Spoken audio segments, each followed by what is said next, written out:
Ils sont au total 146 834 candidats, dont 70 657 filles, parmi lesquels 11 007 candidats libres repartis dans 787 centres d'examen à travers le pays a entamé ce matin les épreuves physiques et sportives du BPC session 2022. C'est le CES de Karma qui a servi de cadre au lancement de cette discipline importante dans l'obtention de ce diplôme.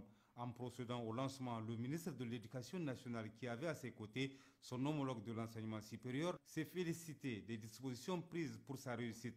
Professeur Ibrahim Natato a aussi rendu un hommage mérité aux différents responsables de l'éducation pour leur engagement et leur accompagnement pour un bon déroulement de l'année scolaire 2021-2022. Je me réjouis de souligner que la tenue de cet examen à la date prévue est dans les conditions satisfaisantes et le couronnement des efforts consentis par le gouvernement sous l'impulsion du président de la République, chef de l'État, son Excellence M. Mohamed Bazoum, dont l'engagement à faveur de l'éducation ne fait l'ombre d'aucun doute.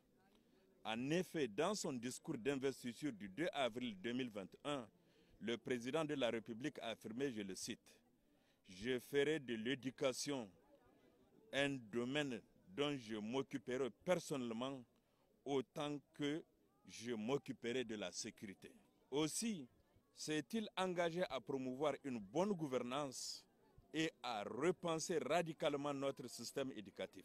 Le ministre de l'Éducation nationale a demandé aux examinateurs et aux directeurs régionaux de conserver le matériel acquis dans l'organisation de ces épreuves afin qu'ils puissent servir les candidats à venir.